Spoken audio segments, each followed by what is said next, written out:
L'info sur la série animée X-Men dont les 2 premières saisons, sur 5, sont disponibles sur Disney+. Et vous seriez bien avisé de ne pas passer à côté. 1992 fut une belle année pour les fans de super-héros et d'animation. Quelques semaines seulement après Batman, lancé en septembre, plusieurs mois après la sortie du second film signé Tim Burton, les X-Men font leur début sur petit écran, le 31 octobre sur Fox Kids. En France, la série est diffusée Canal+, et les jeunes téléspectateurs de l'époque en gardent un souvenir ému, évidemment agrémenté d'un brin de nostalgie lié à l'enfance. Mais ses qualités, esthétiques et narratives, étaient bien réelles. Et la présence des 2 premières saisons sur Disney+, permet de s'en rappeler. Si le culte qui l'entoure n'est pas aussi élevé que pour Batman, X-Men est très loin de démériter et se présente même comme incontournable. L'animation est certes un peu raide par moments, et le doublage français pas toujours très heureux, mais l'ensemble est très solide, et ce dès le pilote en 2 parties, intitulé La Nuit des Sentinelles, en référence à ces machines utilisées par le gouvernement américain pour traquer les mutants qu'ils tiennent affichés et mettre à l'écart de la société.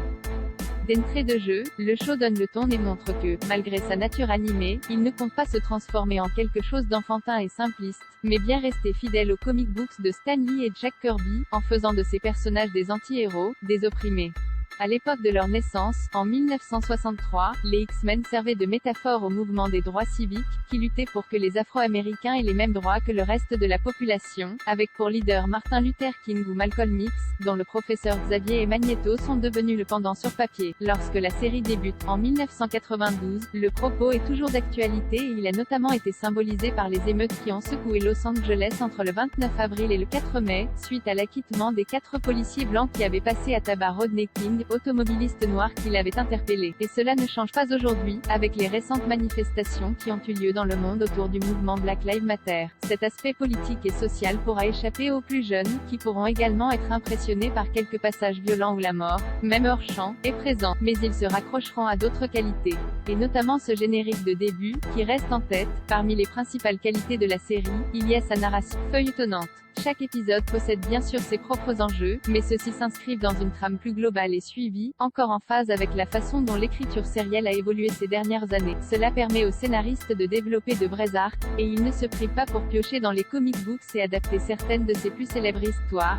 Days of Future Past, saison 1, où il est question de retourner dans le passé pour sauver l'avenir, ou encore la saga du Phénix Noir, saison 3, pour n'en citer que quelques-unes dont le grand écran s'est également emparé. Outre Magneto, présenté de façon complexe dès sa première apparition et qui reste l'antagoniste principal du début à la fin, plusieurs méchants iconiques profitent de ces différents récits pour avoir un temps d'écran conséquent et venir affronter les X-Men, qui ne sont pas en reste.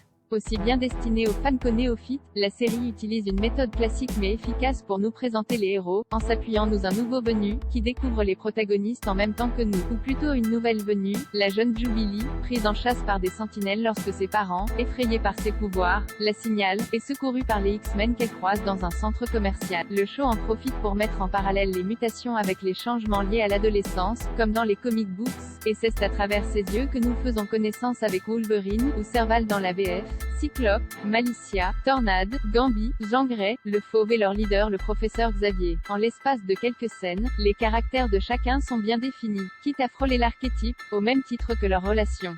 Forte de cette base solide, la série peut alors prendre le temps de s'attacher aux uns et aux autres à tour de rôle, et même offrir des origin stories à certains. Ou permettre à Deadpool de faire quelques caméos. Et c'est aussi en cela que la format télévisuel sied bien aux X-Men, en permettant de mieux développer ces nombreux personnages là où les films, même les plus réussis, peinent davantage, à tel point que Gambit ou Jubilee sont trop souvent restés sur le bord de la touche. Des longs métrages qui doivent d'ailleurs beaucoup au show. Première adaptation réussie d'un comic book Marvel pendant les années 90, son succès convainc la Fox de s'offrir les droits du titre pour le porter sur grand écran, avec des acteurs de chair et d'eau. L'affaire prendra plus longtemps que prévu, et c'est grâce à Bryan Singer que les Mutants débarquent au cinéma en 2000 avec un opus qui présente des similitudes avec la série animée dans sa mise en place, car c'est grâce à Malicia, Anna Paquin, et Wolverine, Hugh Jackman, que nous entrons dans le QG des héros. Le succès public et critique du film concourra, avec les Spider-Man de Sam Raimi et les Batman de Christopher Nolan, à relancer les super-héros sur grand écran. Et, par extension, à devenir les rois des Hollywood et du box-office mondial.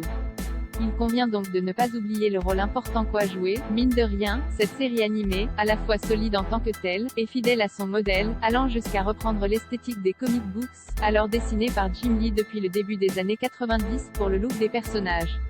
Et qu'importe si les derniers épisodes, diffusés en 1997, sont un peu moins réussis, l'ensemble reste un petit bijou à redécouvrir au plus vite. Grâce aux 2 premières saisons disponibles sur Disney+, et en croisant les doigts pour que les 3 suivantes arrivent rapidement.